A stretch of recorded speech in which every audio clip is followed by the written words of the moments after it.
welcome to another Sci-Fi Fantasy Saturday. Today I'm going to do something a little bit different, which I am apt to do at times, but I'm going to continue on in the sci-fi vein in exploring For What Remains. And these two copies, I want to thank DVG again for sending me these. They sent me Out of the Basement and Blood on the Rails. I had already had Streets of Ruin here, and one of the things I wanted to cover, I'll put a post to some of my videos that I've done on these already, but what I wanted to kind of cover today is the lore behind these games. It was developed by David Thompson. I think he did that in connection with some others, but I think this is really kind of his brainchild of story that he came up with. And each of the rule books, this is the one for Out of the Basement, each of the rule books are generally the same. The differences are they have images and kind of the imagery at certain locations for the characters that are in that set. There's 3 sets, as I pointed out: Out of the Basement, Blood on the Rails, and Streets of Ruin. Each set has 2 factions, and so Out of the Basement's going to have images from that faction. The other ones have images from the other 2 factions, but the rule books generally are the same. They're basically the same rule book, but for some of the imagery there. And one of the things that's in each of the rule books is this lore or timeline that comes along with the game, how things came to be, and kind of goes over a timeline, giving you a context for how we got here. You know, this game is premised on kind of a post-apocalyptic situation, and this timeline kind of has the story that tells you what came about before and how we got here. Also, each of the sets, again, there's 3 sets, has this campaign book. This is the campaign book for Blood on the Rails, and it has an introduction. Some of this stuff is the same. This is the general area where a lot of the activity has taken place. But then there's some different, like this Blood on the Rails, there might be some different text in each one of these. And of course, the scenarios are different. So what you're doing in each of the scenarios is a little bit different, and they're kind of adding to the lore in some respects as well. Also, the other point of reference for this world, so to speak, would be the character books or the faction books. Each set, again, there's two factions in each set, and in each for each faction there's this book. So like for Streets of Ruin, you have the Freemen and the Combine, and then they have a book here that's going to give you a little bit of background on the Combine or that faction, and kind of gives you a breakdown of its attributes and its overview, and then a little bit more detail on each one of these characters. This is a little bit more tactical, a little bit more telling you how this character or the different characters or units within the faction, how they work, what their specialties are, what their special abilities are. So it really doesn't give you as much of the lore or how they came about. This is more, situational, tactical, and how they play. But each one of these factions has their own book that really goes into more of their abilities and how they play. But there is a little bit of context in each one of these, a little bit of lore that you're going to get out of this over time. So what I thought I'd go is kind of briefly go through this timeline, just so you kind of get a feel for what's going on here. The timeline actually starts in 1957, and you have this timeline that kind of gives you a summary of what's going on, and then you have a little bit more narrative of what's going on in the world here. And so basically, there was a nuclear weapon that was detonated, and it basically opened up a gate. It opened up this gate to the basement, is what they're calling it. And the basement is kind of a, I don't know, the best way I could describe it, if you've seen Stranger Things, it's kind of the upside down world. It's kind of a different dimension, and they call it here the Netherscape.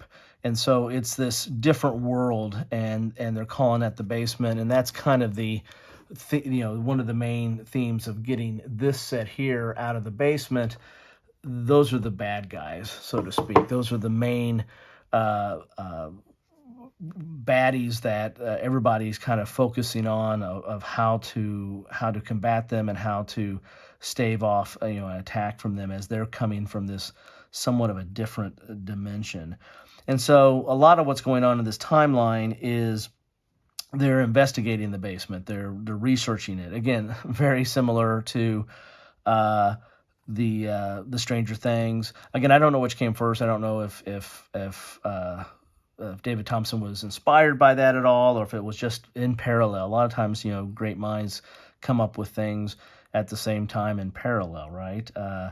That's a lot of times how scientists, when they exchange research, how they vet their research papers. They're coming up with stuff in parallel. But so there's a lot of this in this timeline in the 50s, late 50s, is getting into the basement, trying to understand what's going on, mapping of it.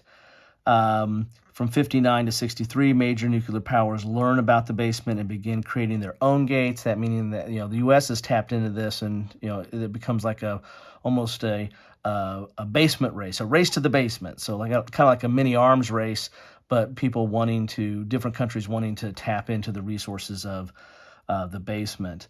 Then you get this 61, the first chimera is identified.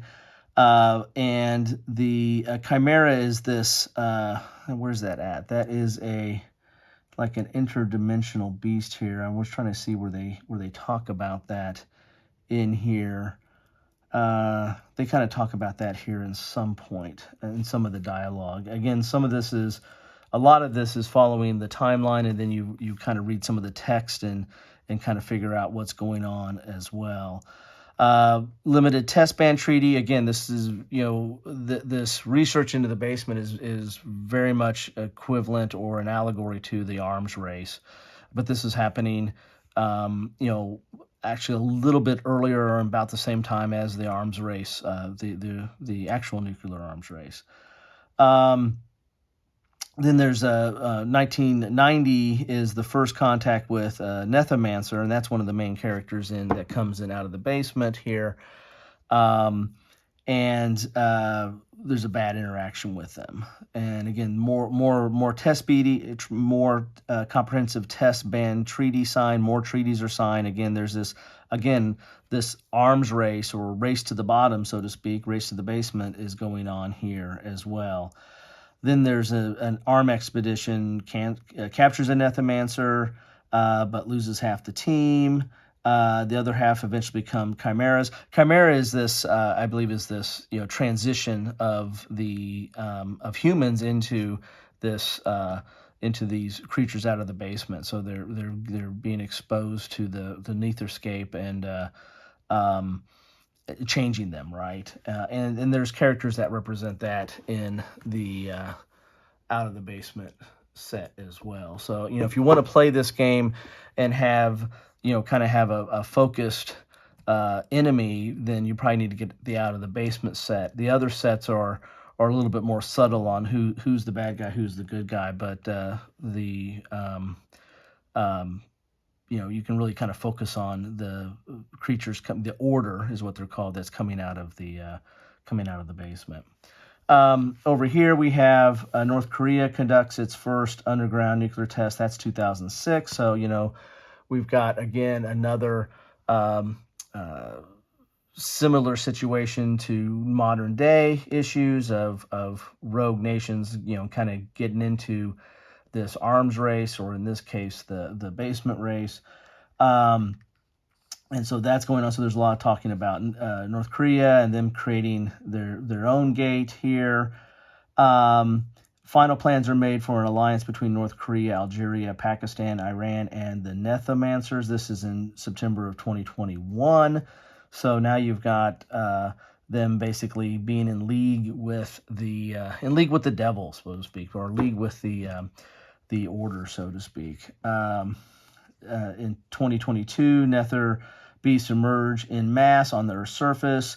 Truth of the basement becomes public knowledge. So this is all kind of kept, under wraps until 2022. So hey, we're coming up upon real time now. United States, Canada, Australia, most of Europe, and China formed the World Alliance. A secret agency called Department B initiates Project Capricorn. And so this is this special group to figure out how to combat the order or the creatures coming out of the basement. And of course, you have some of these surface powers that have aligned with them, and so you've got a major conflict brewing. Then you've got continuing on, again, there's some more talk about narrative, and some of this narrative goes to the previous page, but you can follow this timeline and kind of get a good understanding of what's going on here. But a strategic nuclear weapon is used by Russia against the horde of nether beasts massing along the Russian-Kazakhstan border. First use of nuclear weapons during the war. So now we have an all-out war with factions that are out of the basement, along with other world powers, and fighting kind of a world alliance here. You keep on going down here. Eventually, in August of 2023, the Department B, that special secretive science organization, they've created a kind of a new race. These creatures are called Earthen and are sent to the frontline battles of the Netherscape. So they are genetic. They're created by genetic engineers that are made from human material and organic matter fused with genetic makeup of the nether beast. So they've been created to basically combat the creatures out of the basement, and that's this Earthen here. And you get they come in the out of the basement set. So you basically have the Order, which are the big baddies, and then you have the Earthen, which have been a race genetically designed to fight them. You get those two factions in out of the basement. So that's what you kind of have going on there. If you get that set, you've got a pretty good matchup on what's going on there. Continuing on over here, major monotheistic religions announce that the end of times has begun. A religious movement forms across the world denouncing mankind's reliance on technology and the lack of faith in God. This movement evolves over time, and eventually a militant splinter group becomes the Soldiers of Light. Now, the Soldiers of Light, that's a faction that you're going to get in Blood on the Rails. So you get the Soldiers of Light here, and these are basically kind of a group of zealots that have renounced all technology, and they just want to go back to nature. And so there's some animal control here, and there's somewhat of a lack of ranged weapons. So this is a different kind of faction that, as you can see here, the range combat's really low. But they do have some kind of animal. There's a Beastmaster. There's more of a kind of a nature vibe to them because they've renounced technology. Then that Department B, they're still cranking on, trying to develop new weapons, right, and kind of human weapons sometimes. They create sacred laboratories on the highest levels of the basement and begin to work on a project called Eternal Light, which focuses on the development of psychic abilities. And so what's going to come out of that is you're going to get this kind of this faction called Echo, which are kind of products of that project. These are psychic warriors, so to speak. And they're relatively balanced. They have a pretty good selection of skills, both ranged and close combat, but they also have these psychic abilities like psychic blast, telepathy, and stuff like that. So they're kind of an offshoot of this research, kind of, I guess, Brothers of the Earthen maybe, or something like that. But they've come out of this research project as well, as this project has dove into the basement and used some of the stuff they've learned there as part of their technology. And this is like 2026. 2027, after years of being used as fodder, the Earthen revolt against the World Alliance and establish a biosphere under the Earth's surface. They also destroy most of the True Echo's secret laboratories. That's these psychic warriors here. And so you've got basically a revolt going on. So that's why you can have some of these factions fighting against each other, because there's nobody is truly aligned with anybody anymore. And so you get the Earthen have revolted, and they were designed to fight the Order, but they're revolting now, and so there's kind of a free for all. So you don't necessarily have them totally aligned against the Order, but they might be fighting against others as well. And I'm not going to read every single entry here. I'm just going to give you guys the highlights. As I said, there's text that kind of backs it up and gives you a little bit more detail, a little bit more context of what's going on there. On the verge of a catastrophic loss, the World Alliance resorts to widespread use of nuclear weapons. Most gates to the Netherscape are destroyed. Again, these gates are where people have access to the basement, so to speak, and that's where the creatures are coming from, but that's where also people are getting access to some new technology. The main threat is defeated, but little of humanity remains. So basically in 2030, there's this huge nuclear war, nuclear holocaust. We've heard that all before, right? But so this is kind of your basis for this post-apocalyptic world. 2030 is when the big nukes went off. 2031, remnants of the World Alliance establish a loose-knit federation of citadels. They are ruled under martial law by the Combine. So now you've got this faction, and this is this Combine. These are kind of cyborg people that are basically what's left of the world governments, and they're the ones that are trying to, keep civilization or keep some kind of order in place. But they're not, they're just kind of remnants of that, right? And they're, again, a kind of a cyborg type race, combination of humans and technology.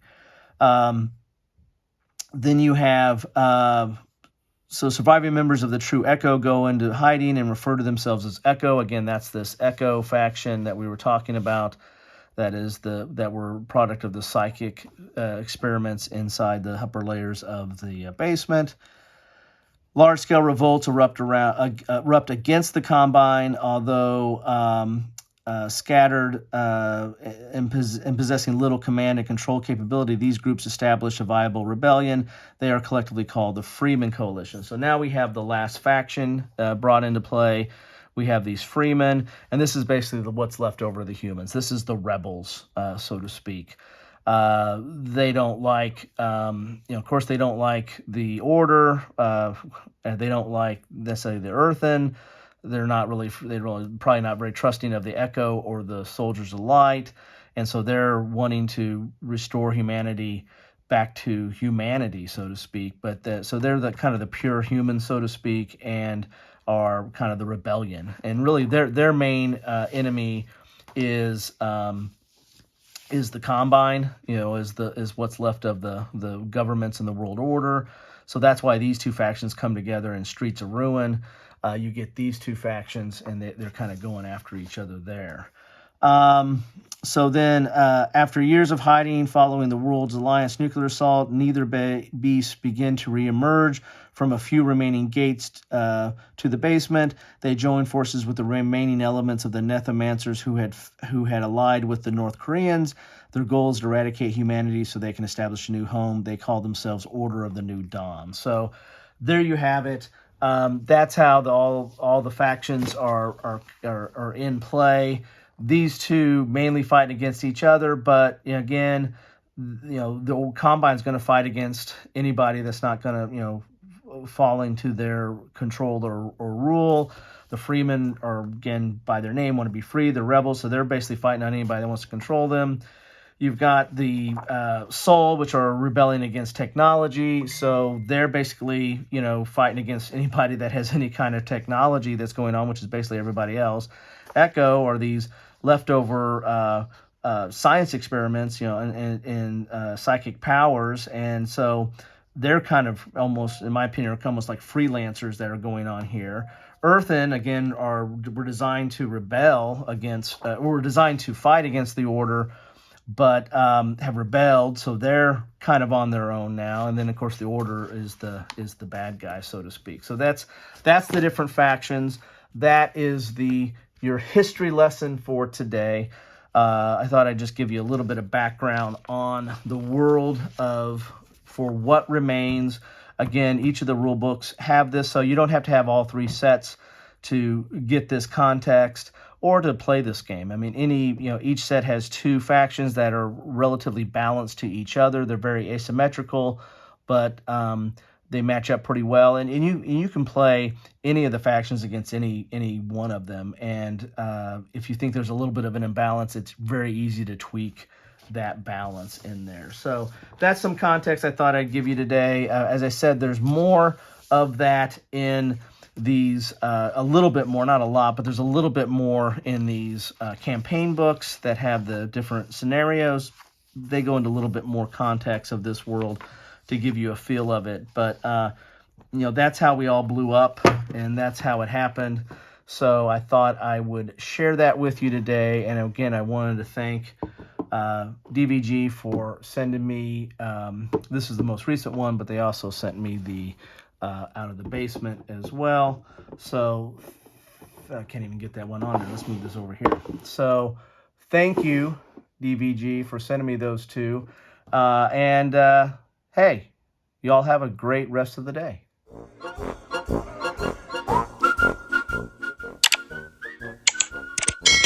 Thanks for watching.